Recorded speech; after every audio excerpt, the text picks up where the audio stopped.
Mercy, Luna had learned, was rarely the grand thing poets promised. It was usually smaller, quieter, a door opened before dawn so no one had to watch you disappear. Names could crown, names could condemn, and in Crescent Vale a name spoken by the wrong mouth became a weapon sharper than any blade. She had spent years binding wounds, cooling fevers, welcoming first breaths into frightened rooms, only to discover that one night of grief could erase a decade of faithful hands. Hope survived anyway, stubborn as winter root. It survived in one request: let me go without spectacle. Rain still clung to the eaves of the pack hall when they brought her into the great room. Storm water dripped from her sleeves, carrying the bitter scent of crushed herbs and old smoke, and the hem of her healer robes was streaked with ash from the ritual chamber hearth. She had not slept since the labor began. Her palms were blistered from heating compressed stones. Her shoulders shook with a cold that had nothing to do with weather.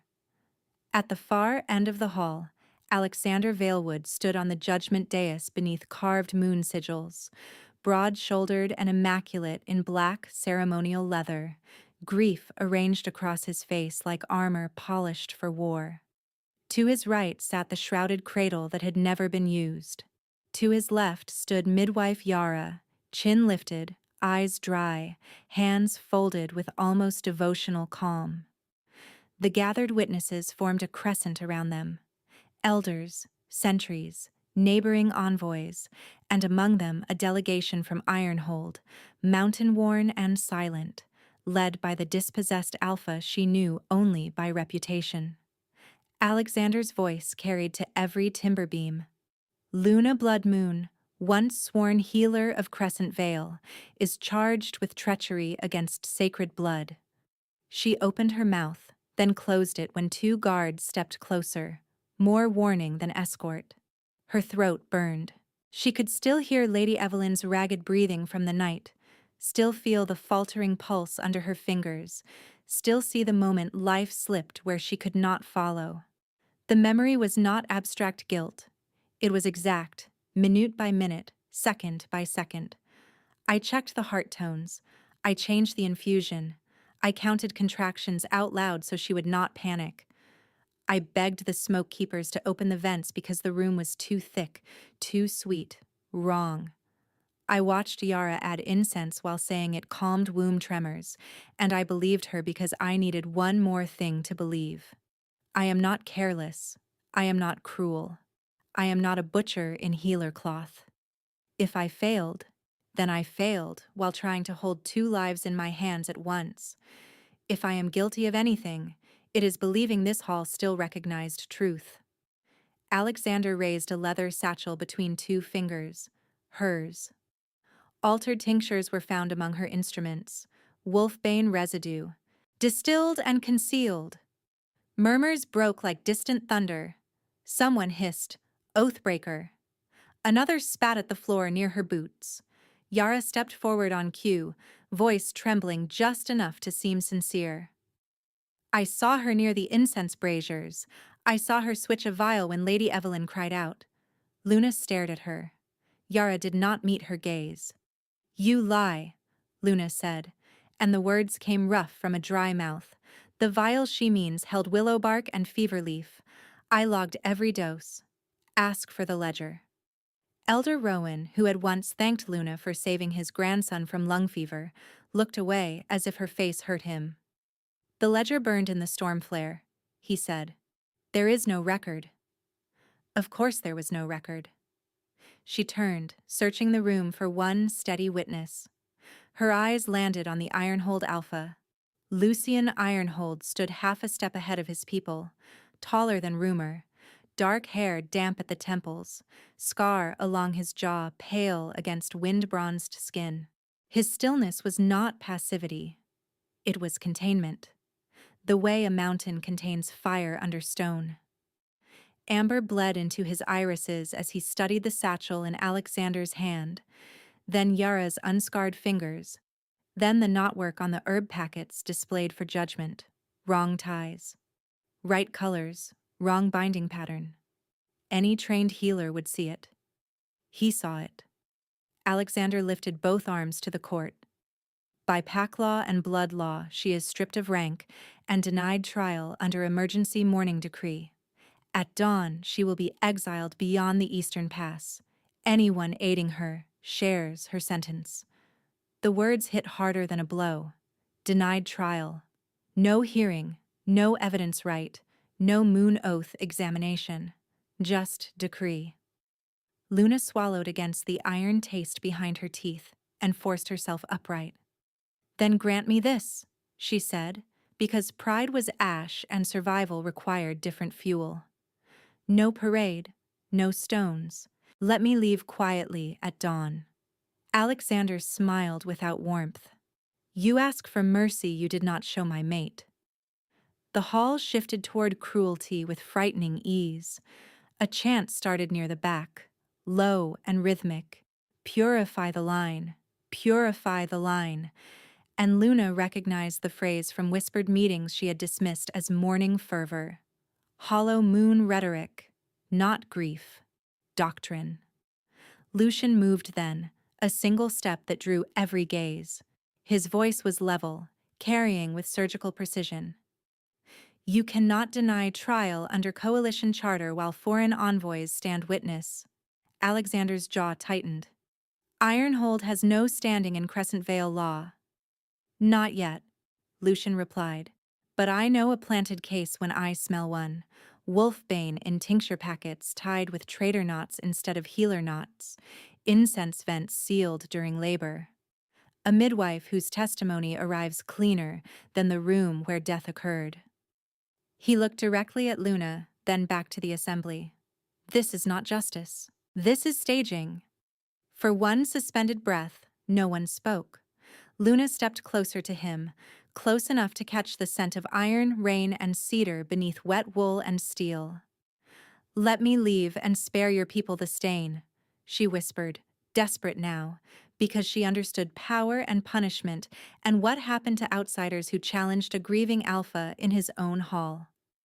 Lucian's expression changed in a way she felt more than saw, as if an old vow had just found its target. He climbed the dais without permission, boots ringing against oak, and faced the envoys in their crescent. Hear me, he said. Her name is Luna Bloodmoon of the River Clan line, sworn healer, vetted in 3 territories, and innocent of this charge. I speak it under my authority as Alpha of Ironhold and claimant to coalition seat. If Crescent Vale buries truth today, the kingdom will hear it from me tomorrow. Silence struck the hall like winter light. The bond hit in that silence. The world narrowed to breath and pulse, and the molten pull that ran from her sternum straight to him, sharp enough to steal air before heat rushed through numb limbs. Lucian went rigid, reverent, as if one careless movement could profane something sacred. His pupils shifted, predator close beneath the surface, and his gaze found hers with stunned certainty and no triumph at all.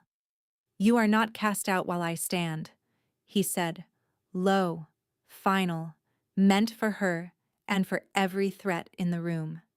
Chaos answered. Alexander slammed his staff against the dais. Seize them both. The healer first. Hollow Moon loyalists moved from the crowd carrying restraint chains plated in moon silver. Not guards, prepared enforcers. Luna's fear clarified into a clean line of thought that cut through shock. Exile had been theater. They had never intended to let her walk out alive. By full dawn, bells had started along the eastern watchtower, each strike warning of internal breach rather than border threat. Lucian's warriors closed around her in a hard wedge. He caught a chain with his forearm, twisted, and sent its owner sprawling without drawing a blade. Another man lunged for Luna's sleeve, fingers digging toward her wrist mark, and Lucian intercepted, pinning the man's arm against a cart pillar at the hall entrance with controlled force that bent posture, not bone. Trial right, Lucian said to the room, voice like struck stone. Any accusation proceeds under Moon Oath witness. Touch my healer again and you challenge Ironhold's sovereignty. My healer. The words landed inside her like both shelter and risk. Go, he told her, not looking away from the men crowding them. Service corridor. East yard. My captain waits with horses. She hesitated one fatal heartbeat, staring at the hall that had been her home since she was 12. The herb rafters she had stalked, the birthing stools she had sanded smooth, the old women who taught her pulse songs. None of it looked back at her. Faces she had loved were blank, frightened, obedient to a narrative handed down from a dais. If I stay, they burn me in law's clothing. If I run, they call it confession.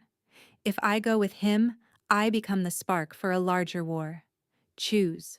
Choose now. I am done asking permission to survive. She ran. The service corridor smelled of wet limestone, lamp oil, and old rosemary hung to dry. Her boots slid on water tracked in by panicked servants. Behind her, shouts rose and broke, then rose again, and somewhere glass shattered. At the stairwell turn, a kitchen girl pressed herself flat to the wall, eyes huge. Luna recognized her, Mara's youngest, the one who used to steal sugared figs during inventory. Did you do it? The girl whispered. Luna kept moving. No. She burst into the east yard under hard rain. 3 iron-holed riders waited with hooded cloaks and pack horses, their tack already dark with water. Captain Bren, scarred across one brow, swung down and handed her a cloak without ceremony. Mount, he said. Alpha is 30 breaths behind. She fumbled at the stirrup, fingers stiff. Bren steadied the saddle but never touched her skin. Respect in crisis, deliberate and precise. From the rear gate came the pound of boots, then Lucian, rain-soaked, breathing hard, a cut at his cheek already clotting. He vaulted to his own horse and met her gaze across the narrow space between them.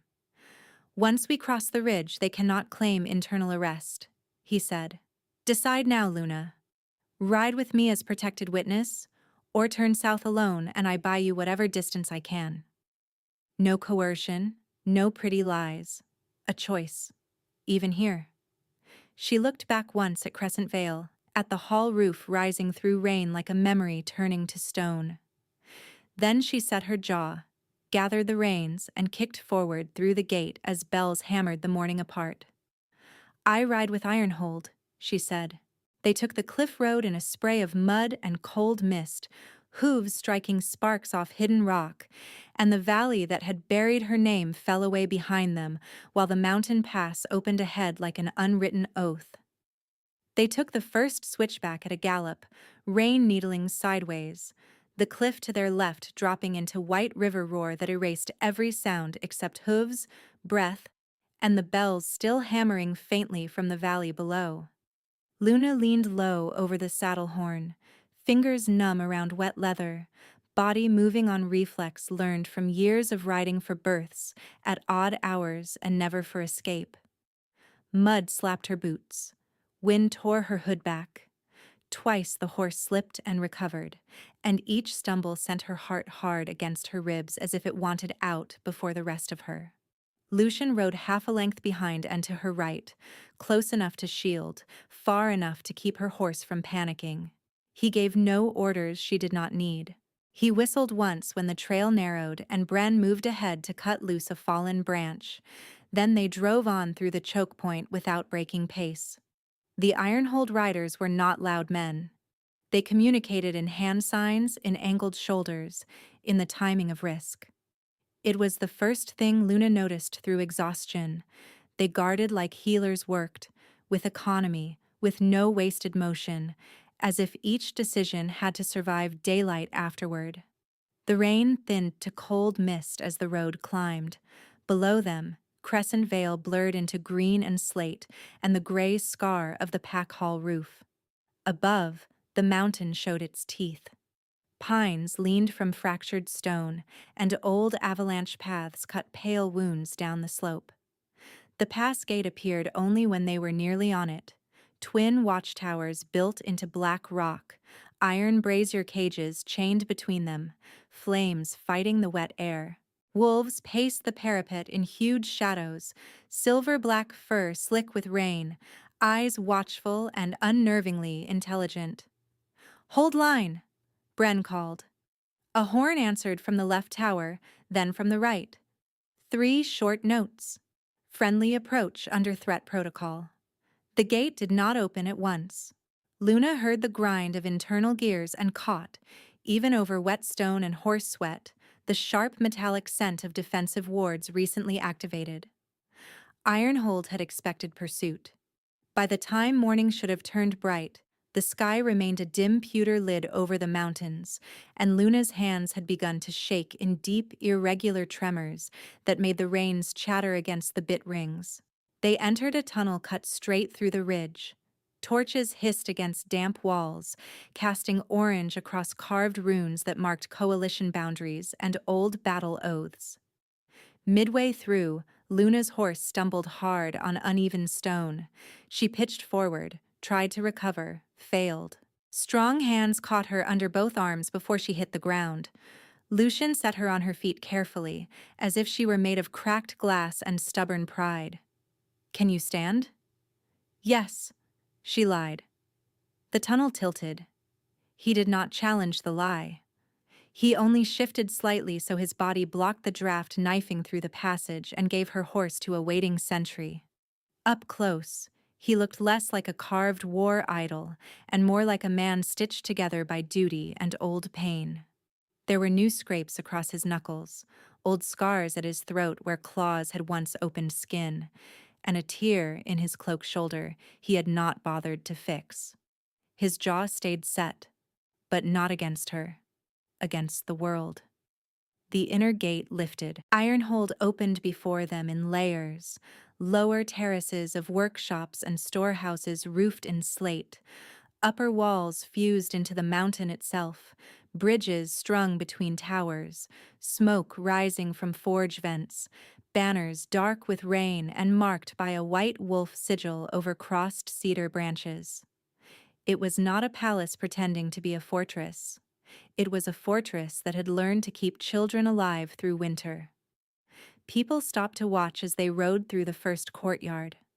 Blacksmiths with soot on their forearms, 2 elders carrying grain sacks, 3 young sentries barely old enough to hide their curiosity, a healer apprentice with a basin of linen strips paused at a stare. No one called her names.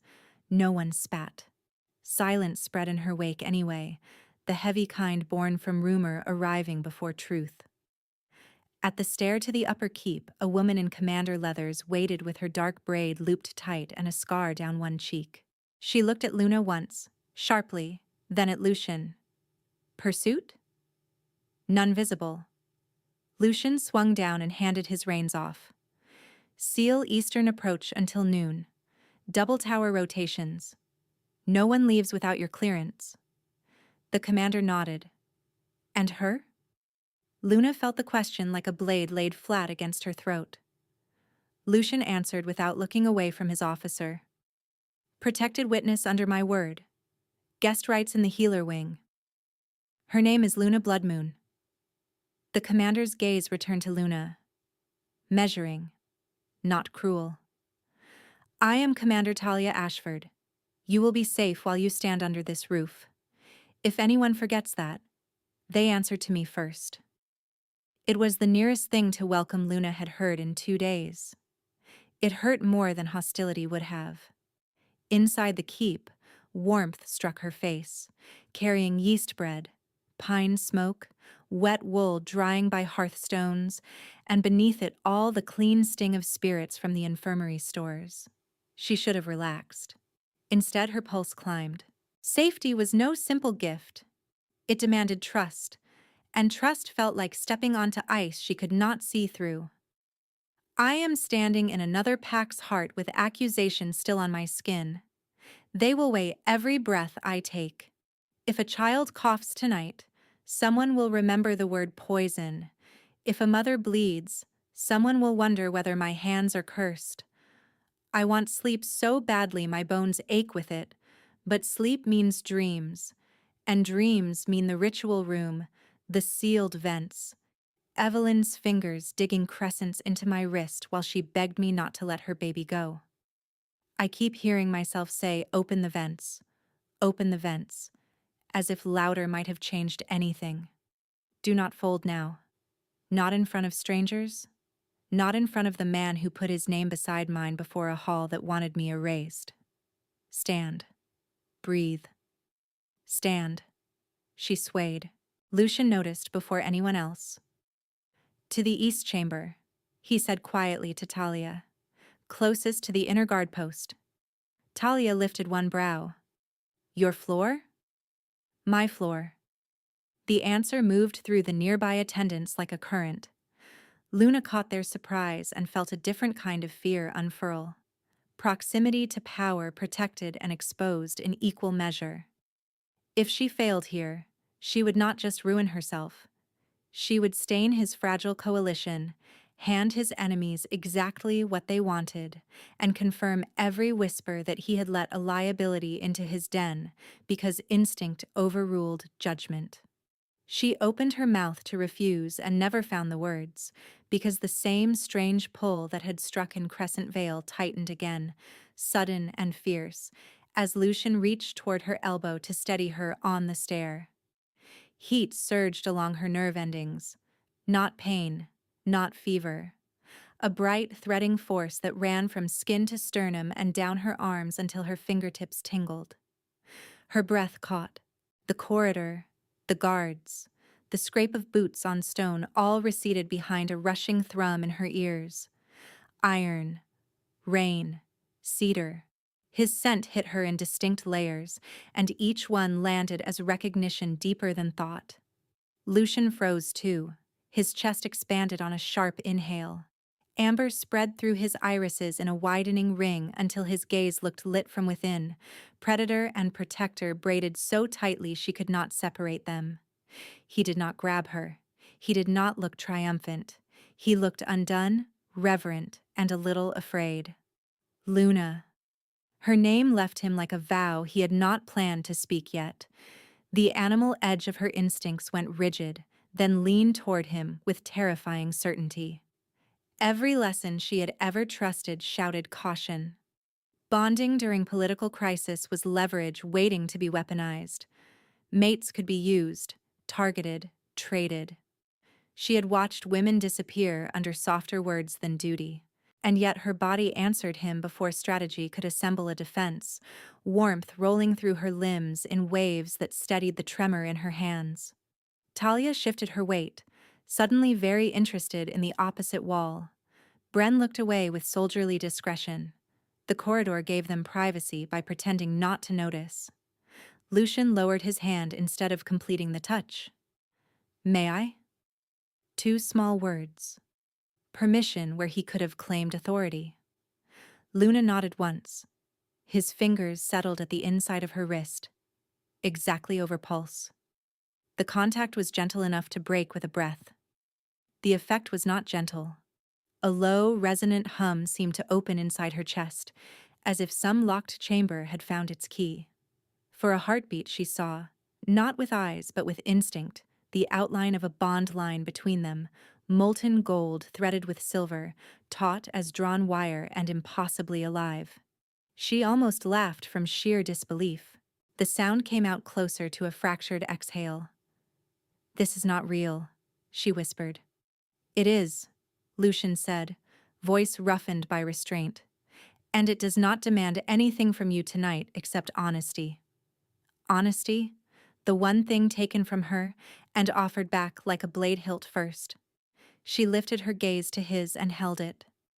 Locked there, she saw more than power.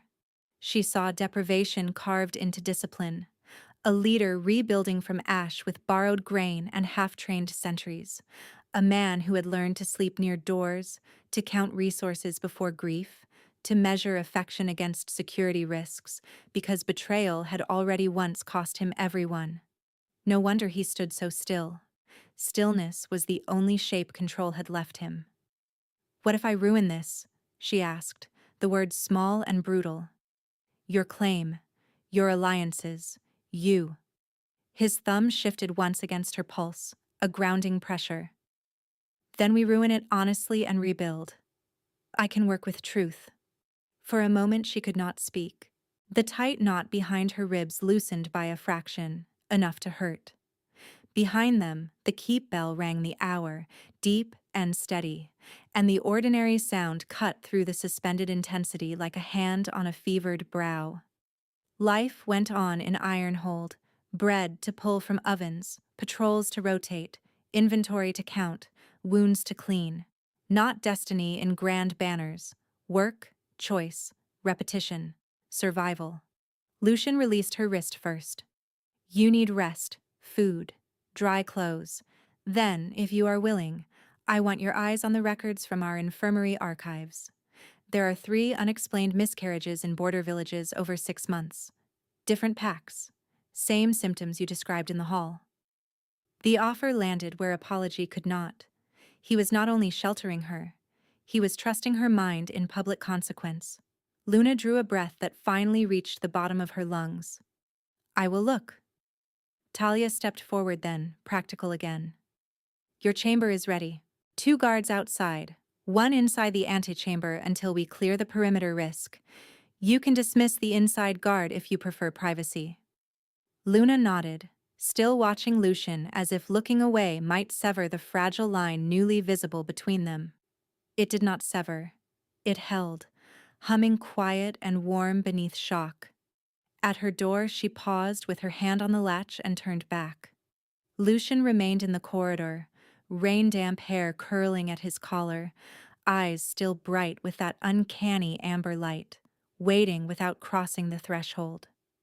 No claim pressed. No command. Only presence. Recognition settled fully then, not as thunder, but as certainty.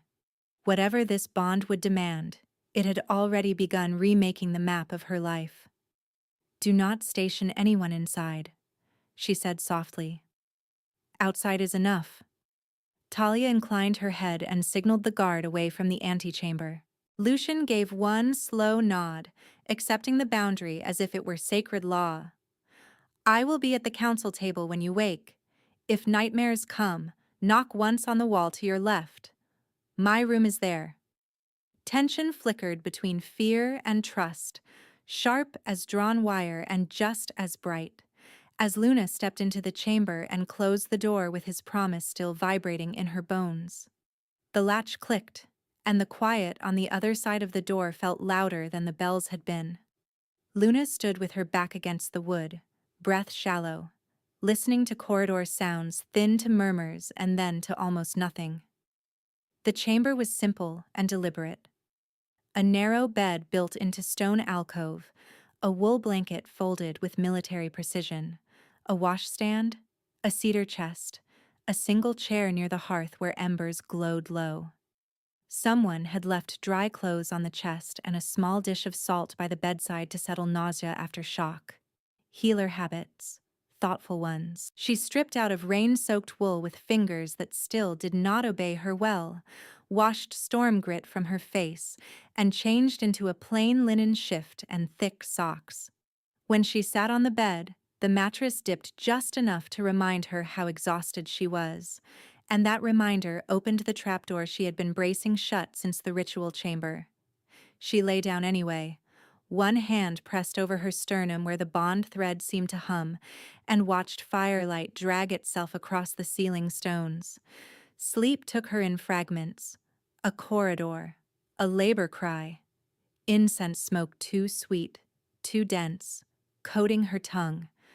Evelyn's hand clamping her wrist, eyes wide with animal fear, asking the question Luna had never answered, because she did not know how to speak hope she could not guarantee. Then the room narrowed to pulse counts and silence, and the stunned stillness after loss when everyone looks for a villain because grief needs shape. In the dream, she screamed for the vents again, and no one moved. Yara watched from the doorway, expression blank as polished bone. Luna jolted upright with a torn gasp. Her throat burned. Sweat chilled across her back despite the warmth of the room. The hearth had burned lower. Moonlight now edged the shutters. She had kicked off the blanket. Her hand shook so violently that when she reached for the water cup, she struck it instead, and it rolled, clattering against the stone floor. For one suspended second, she stared at the wall to her left. He said, "Knock once." Pride told her to wait, to breathe through it, to survive in silence the way she always had. Her body ignored pride. She raised her fist and knocked once against the stone. Bootsteps crossed the corridor almost immediately, not hurried, just present. A soft knock answered from the door. "Luna, may I come in?" She swallowed and found her voice somewhere under the panic. "Yes." Lucian entered carrying a clay mug and a folded cloth. Armor gone, dark shirt unlaced at the throat, hair damp at the temples from a recent wash, not from rain this time. He looked bigger without steel and somehow less dangerous, though a man like him would never be harmless. She noticed, absurdly, that he held a needle threaded with dark twine in one hand and his torn cloak draped over his forearm, as if she had interrupted a task he meant to finish quietly outside her door. "You were sewing," she said, because the detail was strange enough to anchor her. His mouth moved in something almost like a smile. "I tore it on the hall chain. I did not want to wake you to ask for mending." He set the mug on the bedside table within reach, but not pressed into her hand. Mint bark and toasted barley. No sedatives. He stayed by the chair, waiting. Luna drew her knees up and wrapped her arms around them, trying to hide the tremor and failing. He did not comment on it. He did not tell her to calm down. He did not fill the room with strategies and orders. He simply lowered himself into the chair by the hearth, cloak across his lap, and resumed stitching with careful, competent motions while giving her enough space to decide whether speaking was possible. The silence stretched, not empty, but kind. "I am awake and 12, and carrying a fever child through sleet, because no one else would come. I am 22 and standing in a ritual room that reeks of wolfbane while men who have never touched a laboring body tell me what care should look like. I am here, now, with a cup of warm barley and a bond I did not ask for, and a man who could have used this moment to bind me tighter, to ask for promises while I am raw, to claim debt in the language of protection. He is sewing a torn cloak instead. He is waiting. I do not know what to do with waiting that does not hide a trap. I do not know where to place gratitude that does not demand obedience in return. I want to trust this. I am afraid trust will make me easy to break." Lucian tied off the thread and finally looked at her. "Nightmare?" She nodded once. "Do you want company or quiet?" The question undid her more than any command could have. "Company," she whispered. He inclined his head, as if accepting terms of a treaty. "No pity. No possession." "Then I am here." She reached for the mug. Both hands were needed to steady it. Steam fogged her vision, smelling faintly sweet and clean.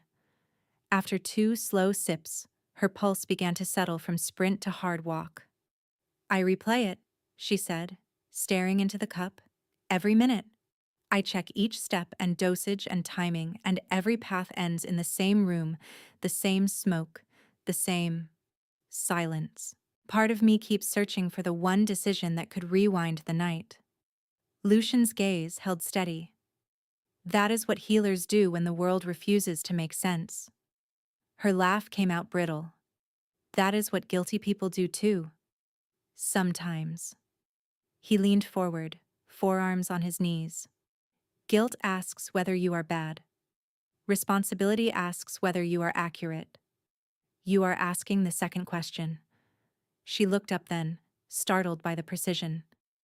"How can you be sure?" "Because you keep naming process, not punishment." He let that sit, then stood and crossed to the cedar chest. From inside he drew a wrapped bundle of ledgers, edges worn, leather darkened by age and weather.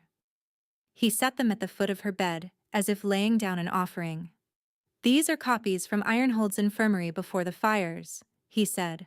"Not all survived. Enough did. We had 3 miscarriages across border villages in 6 months before my pack fell. Different mothers, different midwives, similar respiratory distress, same sweet incense report, same missing vent logs. I have not solved it. His jaw tightened briefly. I need your eyes. The room seemed to tilt for a different reason now. Not fear, recognition. He was giving her work that mattered. Not busy kindness.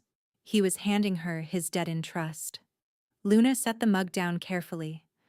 You would place your records in the hands of a woman half the kingdom calls Oathbreaker? I would place them in the hands of the best healer I have found, he said. Names shouted in grief do not change competence.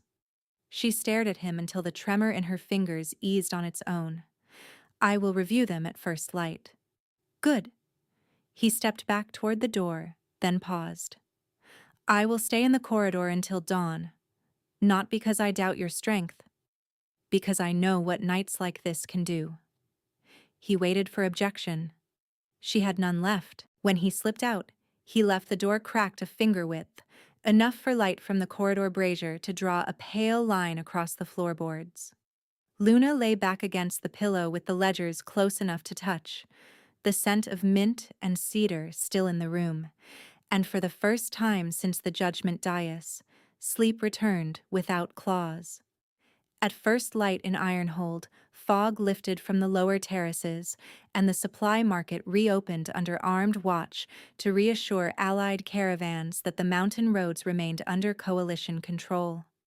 Luna walked beside Lucian through rows of grain sacks, salt barrels, cured hides, and herb stalls built against the inner wall. Smith hammers rang from the upper forge, goats complained from a temporary pen. Traders called weights and prices in clipped voices that tried for normal and did not quite reach it. She wore plain healer gray with no crescent veil insignia, hair braided tight, satchel repacked with her own knot pattern this time, every tie deliberate. Lucian had asked whether she preferred to remain in the keep. She had said no before fear could draft arguments. If rumor wanted her face, let rumor take it in daylight. The first insults arrived as mutters when they passed the dried fruit stand. Oathbreaker, cursed hands. Then louder near the grain scales where visiting envoys clustered in fur-trimmed cloaks and polished buckles, their retainers flanking them in colors Luna did not yet know. One older alpha with a silver torque at his throat turned openly to stare. So Ironhold's standards have fallen, he said to no one and everyone. Harboring a baby killer now? The words struck like a slap, hot and immediate. Conversation around them thinned. A cartwheel squeaked once and stopped. Luna felt old instinct tell her to shrink, to make herself narrow enough to survive being named. Lucian did the opposite. He stepped half a pace in front of her, not blocking her from view but drawing line and witness in one movement. State your accusation formally, he said, voice level and carrying. Name evidence. Submit to Moon Oath trial right at dusk in the council court. I will chair it myself. The envoy gave a dry laugh. I owe you no ritual for common sense. You owe it for slander under coalition market peace, Lucian replied. Or you retract now. Another lord, younger, broad through the shoulders and flushed with the confidence of men who mistake volume for power, pushed forward from the cluster. Retraction implies doubt. We all heard what she did in Crescent Vale. We all heard what we were told, Lucian said. Not the same thing. The younger lord's gaze slid to Luna with contempt sharpened by audience. Did your hands tremble when you dosed the mother healer, or only after? Luna felt heat pulse beneath her skin, anger clean as winter air. She could answer. She wanted to answer. Lucian did not silence her, but he lifted one hand slightly, asking rather than ordering. Let me set frame. Then speak. Final warning, he said to the group. Trial right or withdrawal? The older envoy looked away first. This is beneath council time. Then withdraw. He made a dismissive gesture and stepped back, muttering to his men. Two did the same. The younger lord did not. He moved toward Luna, close enough that she smelled wine under his mint chew, and reached for her arm as if to turn her and inspect a brand on livestock. Lucian caught his wrist mid-air and redirected with precise, ruthless control. In one motion, he pivoted, pinned the man's forearm to a cart post, and locked pressure through shoulder and elbow until the envoy dropped to one knee with a strangled grunt. No crack of bone, no wild rage. Just dominance measured to the exact threshold of pain. "Do not touch her," Lucian said quietly, which made everyone lean in to hear. "Disrespect toward my healer is now disrespect toward Ironhold's sovereignty. You are in my market under my peace. You will behave like a guest or leave as cargo." The younger lord hissed through clenched teeth, trying to twist free and failing. "You would start border war over this woman?" Lucian's gaze went cold enough to frost stone. "I would prevent one by enforcing law before mobs remember how easy cruelty is." He released the wrist and stepped back at once, giving the man room to stand, then turned toward Luna in full view of the crowd. "Your choice," he said. "Under market charter, you may demand blood payment, public apology, labor levy, or restitution schedule. Name it." Shock moved through the gathered traders like wind through grass. A few looked almost disappointed. Spectacle had promised itself blood. Luna felt dozens of eyes waiting to see whether disgrace had made her vindictive. She met the younger lord's glare and heard her own voice come out steady. "No blood payment, no apology forced by fear. You will fund 6 months of winter stores for widowed mothers in the border hamlets named in your levy records. And you will deliver them under witness from each receiving pack. If you default, the debt doubles and shifts to council sanction." A silence followed that felt different from the earlier one. Not hunger. Consideration. The older envoy frowned. "That is not a standard penalty." Luna turned to him. "Neither is using maternal loss as entertainment in a grain market." Bren, who had materialized near the scales with 3 Ironhold guards at his shoulder, hid what might have been the start of a grin. Commander Talia did not hide hers at all. Lucian's expression eased by a fraction, pride held in check by protocol. "Recorded," he said to the nearest scribe. "Restitution order under Ironhold seal and coalition witness, due by new moon." The scribe, hands moving quickly, repeated the terms aloud. The younger lord flexed his reddened wrist, looked from Lucian to Luna, and seemed to calculate every possible refusal against the watching crowd. "I accept," he said at last, each word dragged over stone. "Good," Lucian said. "Then conduct yourself accordingly." The market exhaled. Voices resumed in cautious layers. A fishmonger shouted prices too loudly. Someone laughed once, short and disbelieving. Trade began moving again. Luna realized her heartbeat had not spiked into panic. It had risen, yes, but in rhythm with anger and choice, not helplessness. She looked at Lucian and saw not a man using protection to collect ownership, but a leader who had built restraint into strength so carefully that even fury answered law. As they resumed walking, he kept pace beside her, close enough to guard, far enough to leave her space. "You chose well," he said. "I chose practical," she answered. "Practical can be merciful when done right." She glanced toward the grain scales where the scribe was sealing the order, and widows she had never met might eat through winter because one man's arrogance had finally cost him something useful. The knot behind her ribs loosened another notch. When Lucian offered his arm at the steep stair back to the upper terrace, she took it without flinching. Stone steps rose in a narrow curve toward the upper terrace, and Luna matched Lucian's pace while the market noise faded behind them into a low, practical hum of trade resumed under watch. His forearm was warm beneath her palm, steady without insistence, and she released him only when they reached the landing outside the council wing. A runner waited there, breathless, hair damp from mist, wax tablet clutched to her chest. "For the Alpha," she said, bowing first to Lucian and then, deliberately, to Luna. From East Gate Intake, 2 travelers requesting Moon Oath shelter. 1 claims Crescent Vale midwife rank. Lucian's gaze sharpened. Name? Yara Sen. The corridor seemed to narrow. Luna felt the old ritual smoke rise in her throat as memory. Yara, with calm hands and dry eyes. Yara, who had watched accusation become sentence.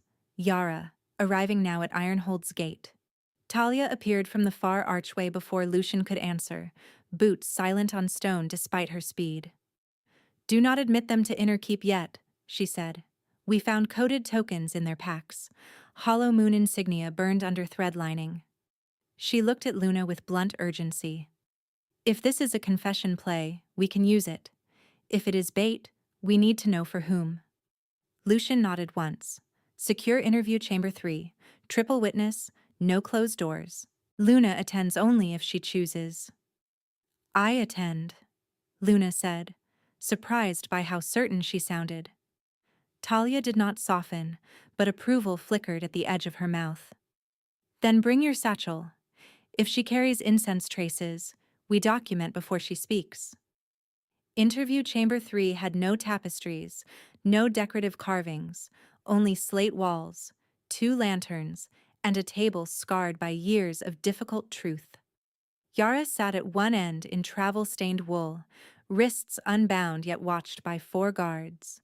Beside her sat a thin man Luna did not know, eyes fixed on the floor, fingers stained black from ink and ash. On the table lay the recovered tokens, crescent discs of bone, each etched with a hollow moon and a vertical slash like a blade. Yara looked older than she had 3 days ago, grief and fear finally visible in the collapse of her shoulders. "You came," she whispered when Luna entered. "You testified against me," Luna replied. Yara closed her eyes. "I did. Under oath, under threat, under doctrine, I told myself was mercy." Her breath hitched. "It was never mercy." Lucian remained standing, hands braced on the table edge, presence controlled and immovable. "Start with doctrine," he said. "No performance, names, methods, targets." The thin man spoke first, voice papery. "I am Soren Pell, record keeper to the Hollow Moon Circle in Crescent Vale. I copied their rights, their levy schedules, their tithe lists." He swallowed hard. "Alexander says prophecy bloodlines destabilize succession because mate bonds place loyalty above command. He says to control packs, you sever bonds at the root. He says gifted healers are ideal scapegoats because people fear what they cannot verify." Yara's hands trembled. The incense used at Lady Evelyn's labor was not temple blend. Wolfbane tinctured into sweet resin, low dose, inhaled over hours. It weakens uterine rhythm, constricts breath, mimics natural collapse under storm stress. She looked directly at Luna now, and the shame in her face was naked. "I sealed the vents when you asked to open them," he ordered it. He said if the air died, he could unify mourning under purification law. Luna did not move. The room held still around her, as if everyone understood this was the center of a wound, and no one should step carelessly. Soren reached into his sleeve slowly until Bren took the packet from him and unfolded it under lantern light. Ledger pages, coded but consistent. Supply routes, temple permits, lists of names marked with healer sigils, then crossed through in red pigment beside the word, emptied. "Alexander plans eclipse rites at Temple of First Howl," Soren said. "Public justice theater, private sacrifice." He lifted shaking eyes to Lucian. "He has circles in 5 territories, including 2 council houses. If he can make it appear that bonded lines produce weakness, he can install himself as guardian adjudicator over succession trials." "By manufacturing grief," Lucian said. "By weaponizing grief," Luna corrected, voice low and iron flat. The crux was no longer whether she had been framed. The crux was that Alexander had built a scalable system where mourning could be engineered, then converted into legal authority across pacts, already afraid of scarcity, lineage conflict, and outside influence. It was elegant in the worst possible way, and therefore dangerous far beyond Crescent Vale. When the questioning ended, Talia escorted Yara and Soren to protected cells under witness seal instead of chains, preserving testimony admissibility for coalition law. Lucian carried the ledgers himself to the strategy table where maps of valleys and temple roads lay pinned beneath dagger points. Luna followed, pulse loud but clear. This time, no one asked whether she belonged in the room. I am standing over evidence with the man my body recognizes and my mind still tests. I am reading routes for rituals that stole breath from mothers and called it fate. I want to break something. I want to sleep for a year. I want to trust the warmth that rises when he steps close, because that warmth steadies me in a way discipline alone cannot. Fear answers back. Bonds can be exploited, affection can become leverage, and women with useful skills are praised right up until they are inconvenient. Keep your judgment sharp, keep your name in your own hands, yet every hour here has been choice, not coercion. Every boundary I named held. If this is what partnership feels like, it is not surrender. It is two people facing the same fire from the same side. By the second night after the market ruling, storm clouds had cleared, and moonlight washed Ironhold's upper walls in cold silver, while pressure tightened on every corridor. Word of Yara's confession spread faster than Lucian's scribes could formalize it. Allied envoys demanded immediate tribunal. Opposing lords called the testimony manufactured. Two border chiefs sent formal notices suspending grain exchange until the temple allegations were independently verified. In the infirmary wing, Luna and 3 Ironhold healers worked through copied case notes from 4 territories, finding the same pattern again and again. Prolonged labor distress, sweet resin odor, missing vent logs, and afterward, a public accusation aimed at whichever healer had argued against incense use. It was not random cruelty. It was a protocol. Lucian entered near midnight carrying a tray neither of them had touched at supper. Bread gone cold, tea gone lukewarm. Luna sat cross-legged on the floor among ledgers, charcoal smudged on her thumb, hair escaping its braid. He crouched beside her without disturbing the papers and set the tray down. "You have not eaten," he said. "You have not slept," she answered. A brief curve touched his mouth. Annoying when someone competent notices. For 30 quiet breaths they read in companionable concentration, shoulders almost brushing. The bond line at her sternum thrummed with each shift of his weight. Not overwhelming now, just present, like a second pulse she was slowly learning to hear without flinching. Attraction moved through her as a layered thing. Scent, heat, respect, and the non-trivial comfort of being met mind to mind in crisis. She feared it because she valued it. Lucian tapped a line item in Soren's ledger.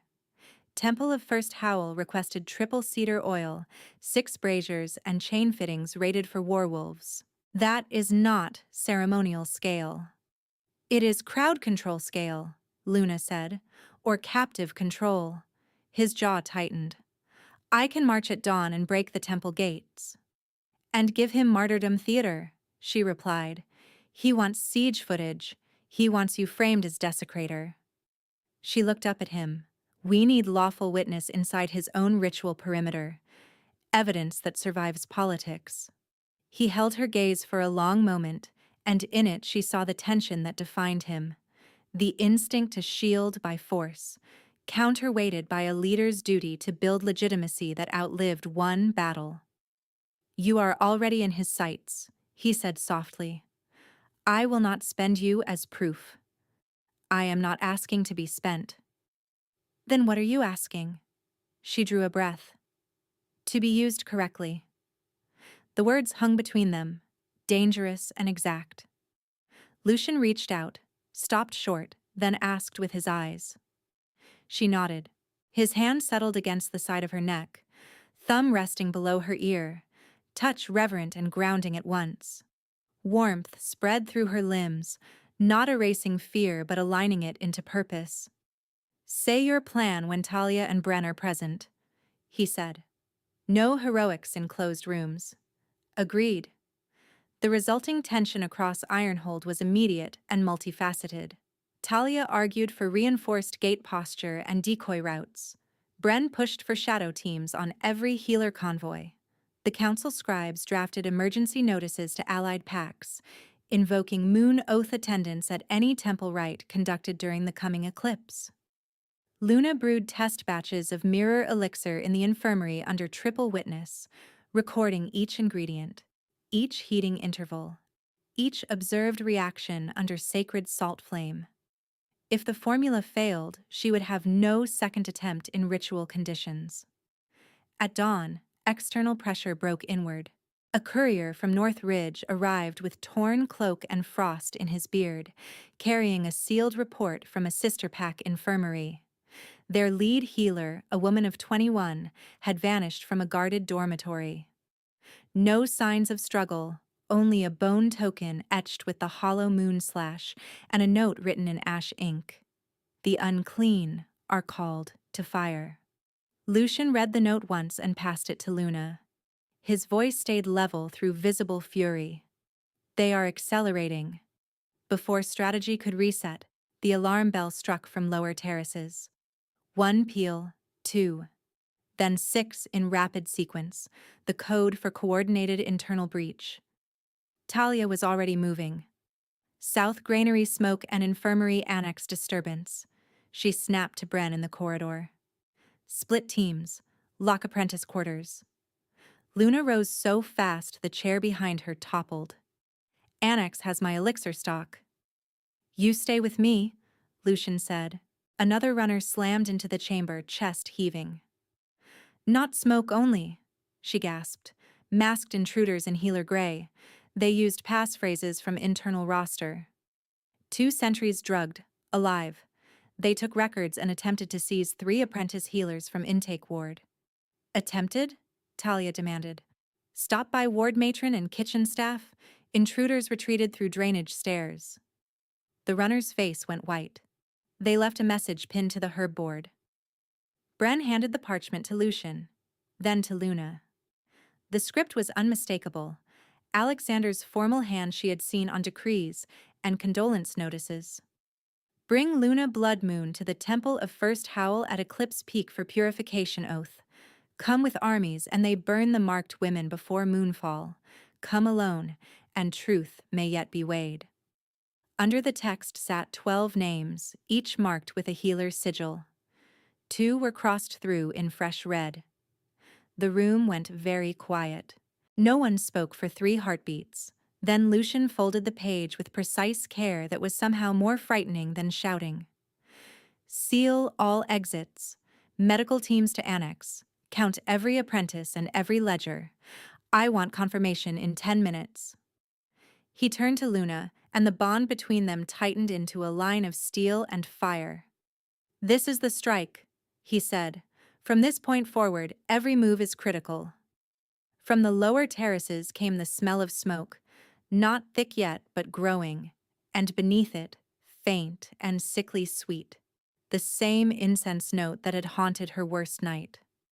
The sweet incense note sharpened as they hit the stairwell, thin at first, then dense enough to coat the back of Luna's tongue with the same false calm she remembered from the ritual chamber.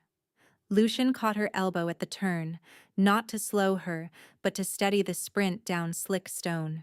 Below them, the infirmary annex doors stood open, one hinge torn free, smoke coiling out in pale ribbons that looked almost harmless until 2 apprentices staggered through coughing, eyes watering, skin ashen. "Salt cloths," Luna snapped, already pulling her satchel open. "Not water. Water drives this resin deeper." Bren bellowed for medics. Talia drove a wedge of guards into the doorway. Inside, masked figures in Healer Grey overturned shelves and kicked embers across dried bundles. One intruder had a ledger pack strapped to his chest. Another dragged a half-conscious girl by the wrist toward the drainage corridor, her braid unspooling behind her over stone. Luna moved without waiting for permission. She jammed crushed bitterroot and salt into a basin cloth, tied it across the nearest apprentice's mouth, then thrust 2 more wraps into waiting hands. Pass these down the line. Keep heads low. Rotate breaths. A shape lunged from smoke, blade short and hooked for close rooms. Lucian intercepted. Shoulder first, driving the man into a cabinet hard enough to splinter cedar. Another came at Luna with a syringe tube glinting bronze at the tip. She twisted aside, felt the needle scrape cloth instead of skin, and slammed her satchel into his jaw. Glass vials shattered between them. The intruder reeled. She swept his ankle with her heel and shouted. Alive if possible, he handled compounds.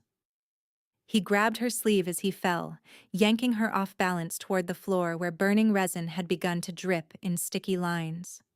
Heat licked her palm. For one sick instant she smelled singed linen and imagined her hand ruined, her work finished. Then Bren hauled the attacker backward by the collar and Luna rolled clear, coughing, eyes streaming. 3 missing from intake ward, a guard shouted from the corridor. Drainage route compromised. Not random, targeted. The captured intruder thrashed once, then went frighteningly still. Luna dropped beside him and pried his jaw open with 2 fingers at the hinge. Bitter almond, capsule crushed under molar. He poisoned himself, she said, fury flattening her voice. They came prepared to die before speaking. Lucian scanned the annex, reading pattern through chaos. Missing ledgers, breached herb cages, smoke type chosen to incapacitate not kill. Apprentice extraction route mapped in advance. This was retrieval, he said. Records, hostages, and fear. Talia strode in with a recovered parchment sealed in black wax. Pinned to the lower gate after the breach. Same hand as the note upstairs. He wants an answer before moonrise. Luna forced air past her burning throat and took the page. 12 names again. 2 crossed out. 3 newly circled. The apprentices just taken. At the bottom, a line added in fresh ash ink. Bring the Oathbreaker healer alive. She will witness cleansing and confess before fire. A low thrum built in Luna's chest. Not panic now, but focus hard enough to cut. Alexander did not simply want her dead. He wanted her complicit in spectacle. He wanted lawful witness bent into propaganda. They cleared the annex in disciplined bursts. Smoke wards went up. Every apprentice was counted. One older ledger chest survived because a kitchen porter had shoved it into the bread oven when alarms rang. The porter stood shaking in flour-streaked sleeves, while Bren clasped his forearm in gratitude. External reports arrived in rapid sequence. The North Ridge healer had been moved through Temple Roads at dawn. A border scout saw hollow moon banners hidden under pilgrim cloaks, and 2 council houses had refused to commit witnesses unless Coalition Command guaranteed open right law at First Howl. By late afternoon, the eclipse warning drum had begun from the western tower. 1 measured strike every quarter hour, each one a reminder that decisions now had to survive both battle and history. In the strategy hall, Lucian planted both hands on the map table. We take the temple by force, split at the lower colonnade, and break the altar ring before ignition. No. The word came out of Luna before caution could soften it. Every face turned toward her. She held the silence. If you breach first, he declares desecration and lights the pyres behind hostages while his scribes frame you as tyrant. We win stone and lose law. Talia's eyes narrowed. Alternative. Luna laid out 3 vials, moonwater pale as frost in the glass. I go in as penitent healer. Disgraced status gives him exactly the theater he expects. I carry a mirror elixir keyed to wolfbane residue and oath fraud. Under sacred light, it forces concealed toxins and spoken lies to manifest. If it catches his incense protocol and oath words at once, every envoy hears his confession in his own voice. Bren cursed under his breath. If it fails, you stand alone in his circle. I know. Lucian's stare pinned her, amber deepening until something ancient looked out through his eyes. I said I would not spend you as proof. You are not spending me. She stepped closer, each word deliberate. I am choosing the ground where my skill matters most. You hold the outer ring. You keep witnesses alive and hostile blades off the altar. I trigger truthfall inside the right. That division is our best chance. He looked like a man holding two instincts in a vice: protect at any cost, or trust the woman in front of him to define her own risk. The room waited. I am not walking toward martyrdom. I am walking toward the one place he cannot counterfeit me if I speak under healer law and bind penalty to my own blood. I am terrified. My hands remember fire and failed breath and the weight of infants who did not cry. Fear says stay behind walls and let warriors decide the shape of this night. Experience says women disappear when they surrender the center of the story. I can brew, diagnose, expose, and endure pain longer than men like Alexander believe possible. If I refuse now, he keeps writing my name in his ink. If I go, I write it myself, even if the cost is brutal. Choose the path where your truth is evidence, not plea. She met Lucian's gaze and did not blink. Consent matters to me, so hear it clearly. I consent to this mission. His jaw worked once. Then he nodded, sharp and final. Then we do it your way, on my terms for perimeter control. Agreed. Preparation moved with ruthless precision. In the infirmary, Luna brewed the mirror elixir under triple witness: moon water, silver ash, bitterroot distillate, and 3 drops of her blood stirred sunwise over salt flame until the liquid turned clear enough to look empty. Yara, brought under guard, supplied temple pass phrases and the cadence of penitent entry chants. He keeps captives on the east transept, she whispered, voice raw. If he thinks confession is near, he delays ignition for audience effect. At moonrise, Luna walked up the Temple of First Howl in rough penitent robes, hood lowered, wrists bound in front with ceremonial cord loose enough to cut if needed. Hollow moon acolytes flanked her, ash marks painted down their throats. Above, the sky darkened as the eclipse began to bite into the moon's rim. Bells rang from competing towers. Across the lower courtyard, hidden behind fallen columns and pilgrim wagons, Ironhold and allied fighters took their positions under Talia's signals, unseen for now. The temple interior blazed with braziers. Smoke rose in disciplined spirals toward the open oculus, sweet and toxic together. Along the east transept, girls with healer marks stood bound to iron posts, frightened but upright, guarded by masked men with chain hooks. Luna found the missing apprentices among them, eyes wide, alive. Alexander stood at the altar in white mourning leathers, arms spread as if blessing the room. Luna, blood moon, he called, voice amplified by stone and doctrine. At last you return to truth. She walked into the right circle and lifted her chin. I return to law. Murmurs rippled through the packed gallery where envoys, priests, and armed delegates watched from carved tiers. Lucian appeared at the far colonnade with coalition banners behind him, not charging, simply present with enough force to make interruption costly. His gaze locked to hers. Hold. Go. Alexander smiled thinly. Kneel. Confess. And perhaps your death buys order. Luna drew the hidden vial from her sleeve and poured it into the nearest brazier. Flame flared silver white. Gasps broke across the chamber. I invoke healer's law under moon witness, she said, cutting her palm with a sterile lancet and letting blood strike the altar stone. Truth. Fall binds me first.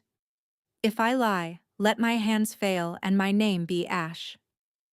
The smoke changed at once, turning luminous, threading through the columns like living wire. It curled around Alexander's wrists and throat in bright chains that formed from his own echoing oath words, each syllable locking into light. His confidence cracked. "What did you do?" he hissed. "Made hidden things visible." The temple filled with his voice, not the one he used in public, but a private recording carried by the elixir through residue and vow. Instructions to Yara about sealed vents, payments to Sorin, orders for marked girls to be gathered before eclipse, and the cold line that silenced even his allies. If bonded bloodlines remain, command remains contested. Empty the healers first. Shouting exploded. Some envoys surged to their feet. Others called for immediate arrest. Hollow Moon guards moved toward the hostages, then halted when Lucian's flank revealed crossbows trained at every ignition point. Alexander ripped a ceremonial blade from the altar rail and lunged at Luna, face twisted with unveiled hatred. "Prophecy is wrought, and you are the wrought-bearer." She stepped inside his arc instead of back, caught his knife wrist with both hands, and drove a healer's needle into the pressure point beneath his thumb. His grip spasmed open. The blade clattered away. She pivoted and kicked behind his knee. He crashed down on the blood-marked stone, chains of silver smoke tightening as he struggled. "No," she said, breath hard but steady. "You feared bloodlines because love makes power accountable." Lucian crossed the circle then, not hurried, authority radiating through every line of him. He raised one hand to hold back the roaring crowd. "Witnesses will keep silence for sentencing." His voice cut through the chamber like a bell.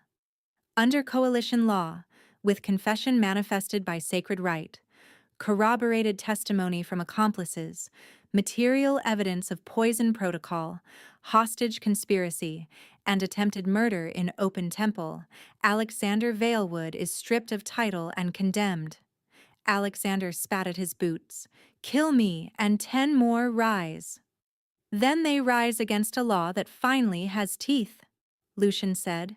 The execution platform stood at the edge of the altar steps, used for oath penalties since the first Charter Wars. No hood. No spectacle beyond what law required. Alexander was bound upright, still raging, then suddenly pleading, then silent when the moon slid fully into eclipse shadow and the last silver chain sealed over his mouth. Lucian took the sentence blade, looked once to Luna for witness, and brought it down in one clean motion. The body fell. The temple went still. For 3 heartbeats, no one moved. Then Talia's command rang out to secure every Hollow Moon adherent and cut the girls free in rank order, medics first. Bren reached the east transept with bolt cutters. One apprentice broke into sobs when Luna touched her shoulder. Another gripped Luna's bloodied hand and would not let go until the rope dropped away.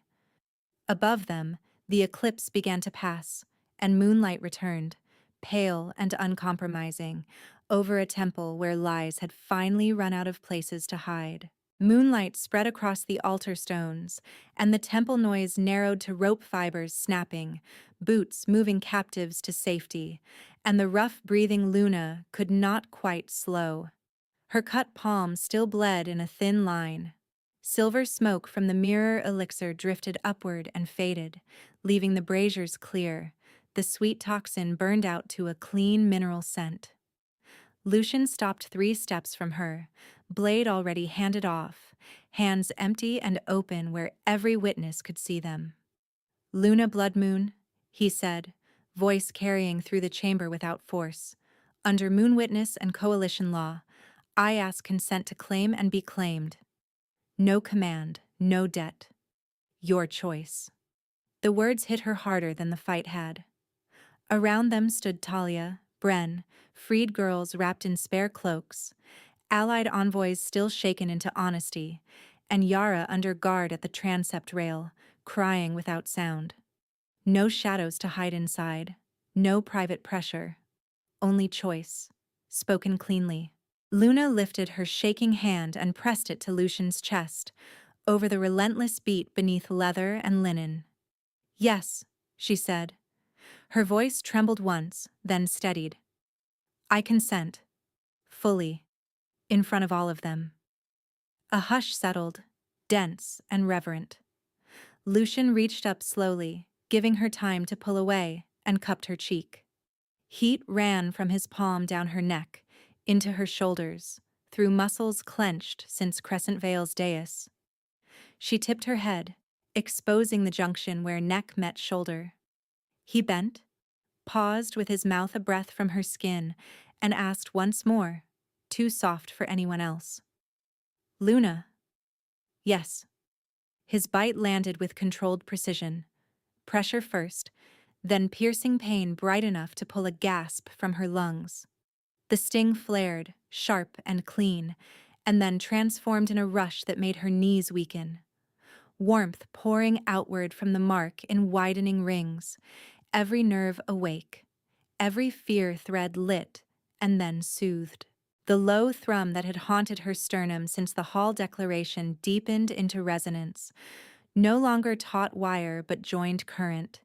Images and emotions flowed across the bond in pulses she could feel as clearly as touch. Lucian in ash and ruin, counting survivors with frozen hands. Lucian sitting outside her door stitching torn cloth so she could sleep. Lucian holding Fury on a chain because her autonomy mattered more than his instinct to dominate. He drew back, lips brushing the marked skin in a vow without ceremony. Amber had bled fully through his irises, predator and tenderness braided into one impossible, beautiful intensity. His forehead rested against hers. Mine, he whispered, not as possession, but recognition. Luna's breath broke. Yours, she answered, and the answer carried the same shape. Chosen, reciprocal, unhidden. She slid her hand to the back of his neck and turned him with deliberate gentleness until his shoulder seam faced her, right where armor straps had worn old scars into pale lines. My turn, she said, loud enough that the nearest witnesses heard and nodded, protocol satisfied. Lucian's throat worked once. He bowed his head. Mate. She bit him at the shoulder seam, not hard enough to harm, hard enough to seal. Pain sparked across her jaw, and his body went rigid for one heartbeat, then eased into her hold as bond light unfurled between them. Gold shot through with silver, threading over skin like living script. A calm mind link settled into place with a final internal click she felt in her bones. Not noisy, not invasive, home-shaped. She could sense his steadiness, his fierce relief, the careful joy he had kept leashed for so long it almost frightened him. Luna swayed as the energy receded from blaze to glow. Lucian caught her around the waist, arms strong and exquisitely careful. She held him just as tightly, cheek against his throat, breathing in iron, rain, cedar, and now herself braided into it. Behind them, someone exhaled a shaking laugh. One of the freed apprentices whispered, "They matched marks." And another answered, "Good," as if the word were a prayer. Talia stepped forward first, fist over heart. Witnessed and recorded, mutual claim under open moon. Bren followed, eyes bright, voice rough. Ironhold stands for them. Yara dropped to her knees at the rail. I witnessed, she said through tears. No more hidden rights. Lucian did not release Luna when he spoke to the chamber. Let the record show this bond was entered with consent, reciprocity, and lawful witness. Let no pack weaponize mating law again. By dawn, temple scribes, coalition clerks, and 6 neutral healers had converted the altar annex into a tribunal desk lit by winter-pale sun. Every physical artifact was catalogued in sequence. Luna's seized satchel with altered tinctures, the herb packets tied in traitor knots, coded hollow moon tokens, Soren's ledgers, Alexander's ash ink threats, chain-fitting requisitions, incense resin samples from Crescent Vale and First Howl, and the surviving infirmary vent logs from 4 territories.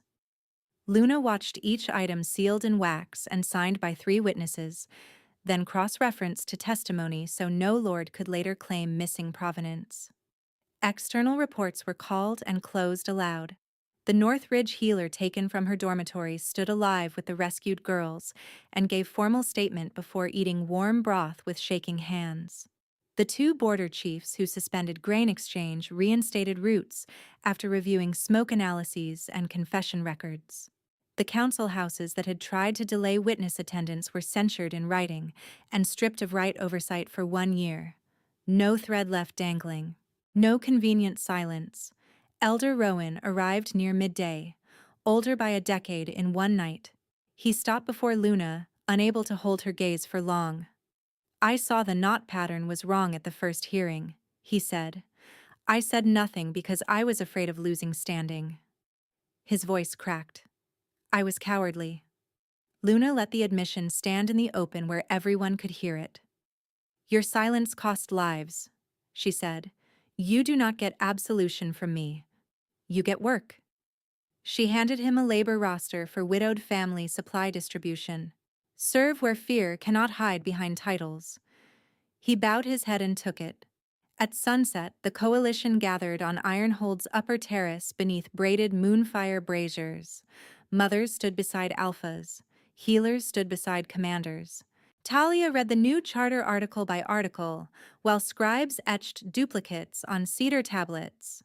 No secret fertility rites, mandatory open moon oath trials for all medical accusations, independent healer councils in each territory, protected apprentice status for marked girls, and immediate coalition intervention when ritual smoke protocols were altered. Yara and Soren, sentenced to life service under monitored testimony accords, rather than execution, were assigned to the Public Archive and Anti-Right Education Corps, where every lie they once carried would now be used to dismantle the cult network they helped build. When signatures were done, Lucian drew Luna to the central stone and faced the assembly.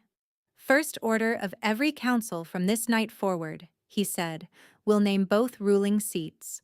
He turned to her, eyes warm, voice unguarded. "Luna Bloodmoon Ironhold, High Luna of the Coalition, Master Healer of the Restored Valleys, my wife under Moonfire if you still choose me with quieter skies." Her laugh trembled into joy. "I choose you with storms and with quiet." They clasped wrists, then hands, and exchanged vows before witnesses and wolves on the parapet. No crown descended. The people bowed anyway. Bren knelt first, grinning without restraint. Talia knelt second, solemn as oath steel. The rescued apprentices stepped forward together and asked for training under Luna's protection. She accepted each one by name. Later, when the terrace emptied and the fortress settled into night, Luna stood with Lucian at the balcony above the rebuilt courtyards. Children chased each other between lantern pools while bakers carried out late bread for guard shifts. Work, laughter, ordinary life defended by better law. Lucian wrapped his cloak around both of them and kissed the mark at her throat. "Never hidden again," he murmured. She threaded their fingers together and rested his hand over her abdomen, not with urgency, not with fear, but with a shared promise of timing and choice. Never unnamed again. Below them, over stone that had once held only ruin, the new signboard caught moonlight, House of Second Names.